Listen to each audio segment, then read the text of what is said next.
Magic Mirror Cats. Now, smash the like button, subscribe to my channel, and enjoy the video. I'm reacting to this. There's a real life imposter in my class. Shout out to my friend Harry and to my friend Neve and Peter. Now, anyway, let's get on with the video. I'm sure you've all heard about the game Among Us. Yes. If you know what I'm talking about, Among Us is a game where 10 crewmates live on a spaceship.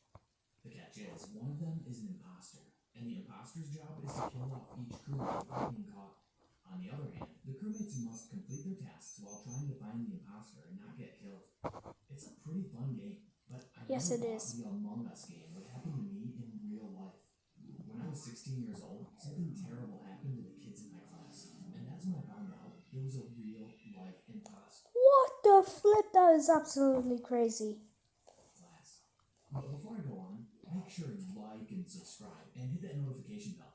If you do, you will become a beast at Among Us. Trust me, it really works. I grew up in a really rural area.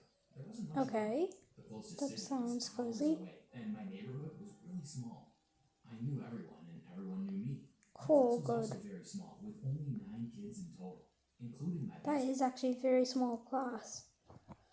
So, there's one imposter among us. Jeremy and I had grown up together since we were practically fetuses, and Okay. sometimes we're best friends too. Jeremy and I did everything together, and he was more like a brother than a friend. School was pretty much normal.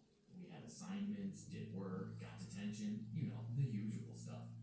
Jeremy and I stuck It's to normal so far. Wonder when it's gonna get a little bit crazy with the imposter later. Sorry. and I was so glad to have him as my best friend because he made such boring things become a lot more fun. Not much happened in our town. There wasn't much crime because everyone knew each other, and that would be like stealing from your own family. It just didn't make Yeah, sense. probably. But it could also get quite much. Idealistic, sleep was actually with Dane. With only 9 kids in my class, there wasn't much to worry about. Sometimes I wished something exciting would happen, but Yeah, I would probably wish something exciting would happen if I was him, like just being bored for the whole entire never made thing. such a careless wish. One day, a new student came to our class. The teacher introduced her as Abigail, and she looked like a really shy girl. I was also slightly creeped out by her. She always seemed to be staring at me, and it was almost like she never blinked. Yeah, that is kind of creepy. Her eyes had bags under them, and she was also wearing quite raggy clothes. I looked away as she sat down, and I made a face at Jeremy. Jeremy chuckled. He understood how I felt.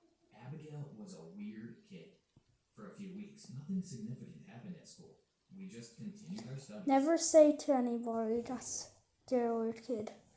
That's just mean. We had a new kid among us. She didn't speak much in class. She pretty much kept to herself, but then something happened that changed everything. Okay, so I transferred school and you want to talk to people so that you can make friends, because if you don't, you actually might not make friends. One of my other friends, Michael, didn't turn up for class suddenly. When our Yikes. names were called in the morning, his voice was absent. I was surprised. As far as I was concerned, Michael had never missed a day of school. He was quite academic. That's a little and bit won strange. perfect attendance at school. One time, he tried to come after he had just had surgery the day before, but his parents, as well as the school principal, managed to persuade him not to come if they marked him as present anyway. You can imagine my shock when Michael wasn't in class. Was he sick? Something terrible must have happened to make him miss school. Or the imposter killed Where's him. Michael? I whispered to Jeremy while the teacher was still calling names. I don't know, replied Jeremy. He looked concerned. Should we go to his house and see what's wrong? I asked. Sure, let's go after school, he replied. Once school ended, we went straight over to Michael's house. Like I said, we knew everyone in this town. It wasn't hard finding Michael's house. When we arrived, the door was already slightly ajar. That's strange, very strange. 2 policemen were already there. I knocked on the door. Michael's mom appeared, looking stressed. Luke, what is it? She said to me.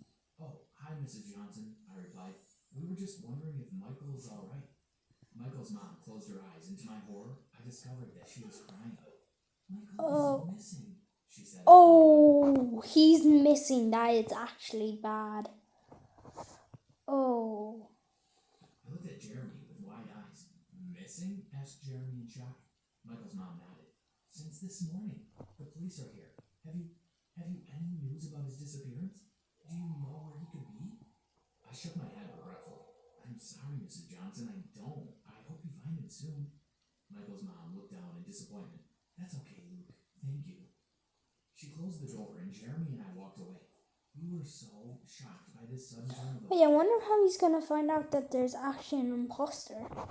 Wonder if he's gonna see the kill. You know, like when he comes out. No, not comes out, but like he has like this alien tongue and then kills them. I wonder if that will happen to one of the people. The next day at school, Michael was still missing. At school, we set up a notice board for anyone who might have had any info on where Michael had disappeared to, but no one knew a thing. It was as if he vanished out of thin air. Now, if there had only been that one disappearance, I may have been able to move on. Sure, it was absolutely terrible that Michael was missing, but I was willing to move on with my life. That is, until the next victim turned up. It had been a week. What do you mean by the next victim? This can't be good. This can't be good, guys.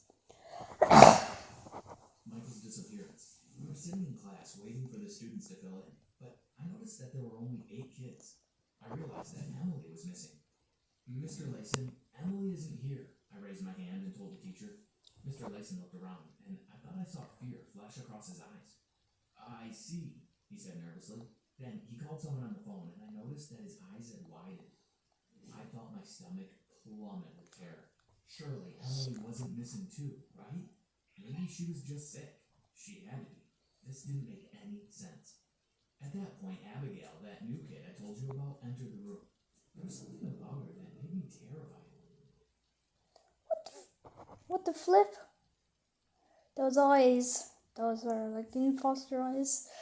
You should be scared. I think no. I forget your name. I don't think you said your name. But those are weird eyes. Whether it was the blank stare or her strange appearance, but she gave me the heebie-jeebies. I made sure I stayed away from her for the rest of the day. Unfortunately, my fears were confirmed. Emily had disappeared. She had left her house that morning to walk to school, but she must have disappeared on the way there because she never made it to school. The public was going crazy. They were getting really mad at the police too. Yikes. Emily, something big was going on here. Meanwhile, I was getting really suspicious of Abigail. It seemed too coincidental that she turned up at our school, and suddenly 2 students went missing.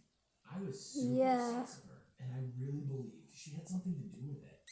I decided to talk to Jeremy about my suspicions. I think Abigail may have something to do with Michael and Emily's